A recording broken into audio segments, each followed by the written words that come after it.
বন্ধুরা আমি আজকে চলে এসেছি আইকিউ সিটি হাসপাতালে। তো চিন্তার কোনো বিষয় নেই, আসলে আমি আজকে ডিসচার্জ করাতে এসেছি অনিমাকে আর আমাদের বেবিকে।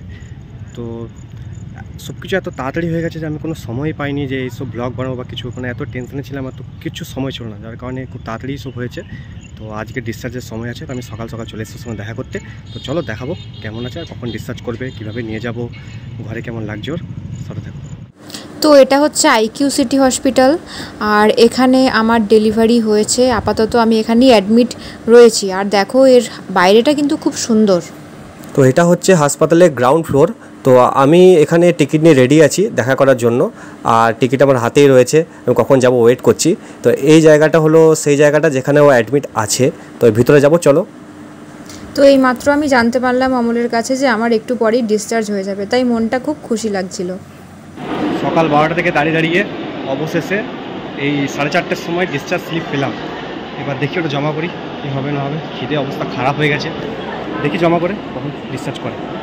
তো গাইস, এত যুদ্ধর পর এত কিছু টাইম যাওয়ার পর অবশেষে ডিসচার্জ পাওয়া গেছে, কিন্তু ডিসচার্জ হয়ে গেছে, তাও এখনও অবধি বেবিকে মায়ের কাছে যায়নি, তাই আমরা বেরোতে পারছি না। তো সব কাগজপত্র রেডি হয়ে গেছে, সাইন টাইন করা। এবার বেবিকে ছেড়ে দিলে আমরা রওনা দেবো ঘরে। তো দেখতে থাকো। তো সন্ধ্যে 6টা বেজে গেছে, পুরো হাসপাতাল ফাঁকা হয়ে গেছে, শুধু আমরা একাই বসে আছি।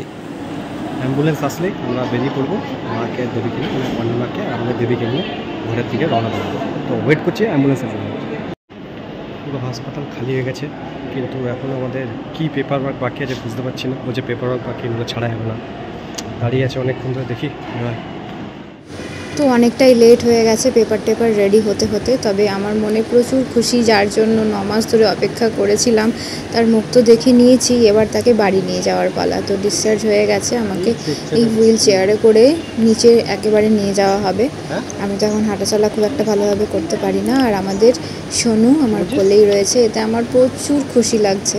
তো চলো তোমরা শেষ পর্যন্ত কিন্তু দেখো, আজ বাড়ি নিয়ে যাওয়া হচ্ছে।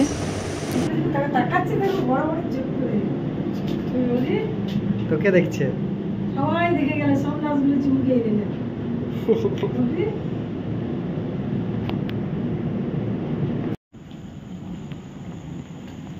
বেরিয়ে পড়েছে শাশুড়ি মার সাথে অ্যাম্বুলেন্সে, আর আমি আর শ্বশুর মাসে পিছন পিছন স্কুটি নিয়ে যাচ্ছি। তো চলো সাথে দেখতে থাকো। আর এখন হাসপাতাল থেকে আমরা সোজা চলে এসেছি শ্বশুর বাড়ি, আর ও রয়েছে এখন মায়ের কোলে। এখান থেকেই ওকে বাড়িতে প্রবেশ করানো হচ্ছে।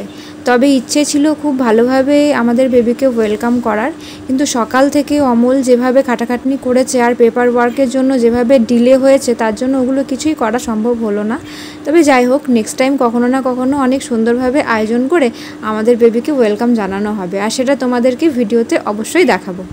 আর অনেকক্ষণ ও এবার দিদুনের কোলে ছিল, আর এরপর ও যাবে ঠাম্মির কোলে, আর ঠাম্মি নিয়ে যাবে ও যেখানে থাকবে সেই ঘরে।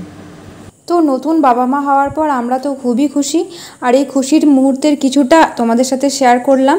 তো আশা করছি তোমাদের ভিডিওটা ভালো লেগেছে, আর তোমরা কিন্তু অবশ্যই আমাদের সোনাকে অনেক অনেক আশীর্বাদ করো দুহাত ভরে, যেন জীবনে অনেক বড় হতে পারে, অনেক ভালো মানুষ হতে পারে। তো আজকের ভিডিওটা এখানেই শেষ করছি, দেখা হবে আবার নতুন ভিডিওতে। আজকের মতো টাটা।